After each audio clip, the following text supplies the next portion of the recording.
Dogecoin qui a rendu plusieurs personnes millionnaires il y a de cela quelques années, voilà, est actuellement de renverser le Polkadot et occupe la 10e place, la 10e plus grande place au monde en valeur marchande. Donc les gars, c'était la petite information que j'avais à partager avec vous. Voilà, Dogecoin, vous savez que Dogecoin c'est l'une des premiers, c'est l'un des premiers même coin, voilà.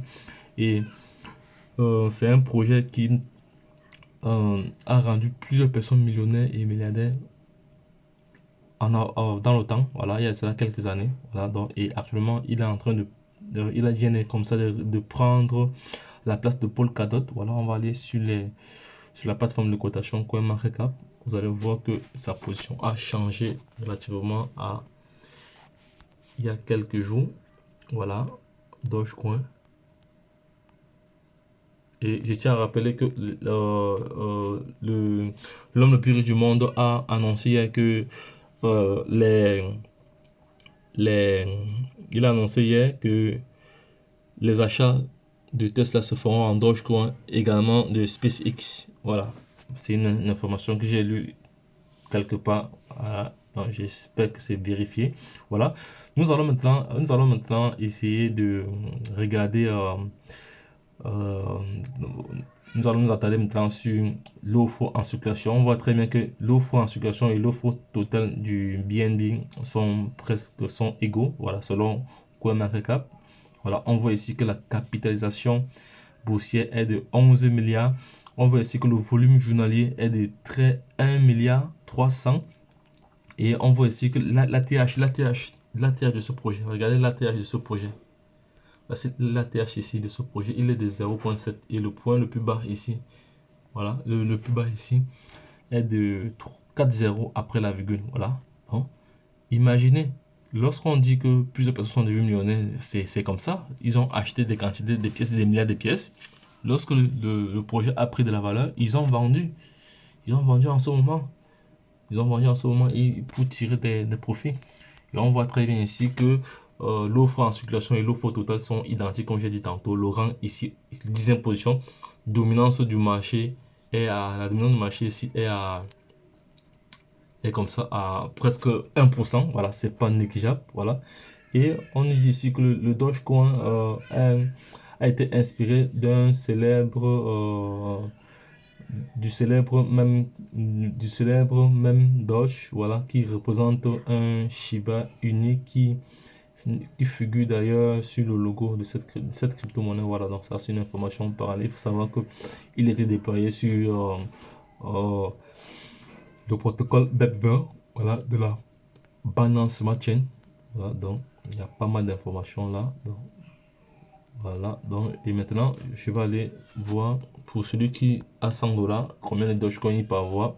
Si tu as 100 $, tu as 1200, tu as 1200. Donc si il arrivait à perdre son zéro, tu vois déjà combien tu gagnes. S'il arrivait à être à 1 $, tu vois combien tu gagnes. Voilà. Donc, les gars, lorsque je l'ai dit, je vais aller sur. On va aller maintenant voir le Polkadot. On va aller analyser le Polkadot également. Le Polkadot également qui a rendu aussi pas mal de personnes riches. Hein, voilà. Ceux qui sont entrés dans le projet au bon moment parce qu'il y a tous ces éléments en compte. Voilà. Il faut savoir que dans les projets comme ça, il y a les grosses baleines.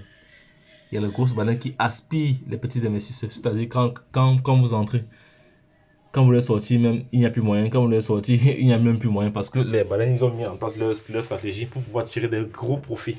Voilà. Polkadot.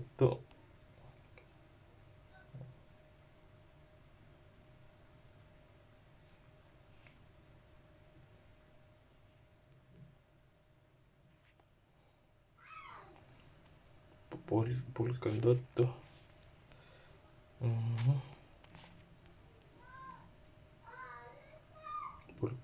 Polkadot, dis-le.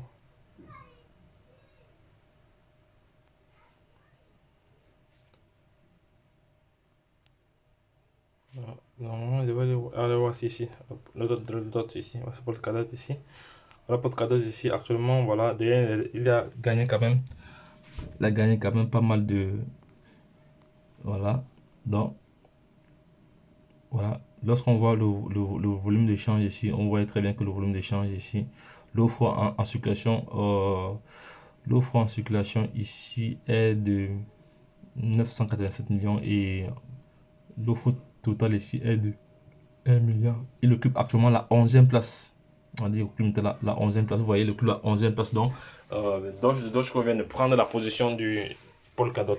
Voilà. Et au niveau de la dominance du marché, il est à 0,77. Donc, rien que cette différence-ci, ça dit beaucoup de choses déjà. Donc, les gars, c'était pour déjà vous expliquer, pour montrer déjà cette différence entre le Dogecoin et le Polkadot. Il faut savoir que le Dogecoin est utilisé comme monnaie de paiement dans certaines structures aux États-Unis et c'est aussi utilisé comme moyen de paiement sur Tesla. Voilà, donc ça ne pas négliger. Voilà, le Dogecoin a été déployé sur le Binance Smart Chain et si je vois, il est sur le protocole Echo. Voilà, Echo ici, voilà, c'est un autre protocole.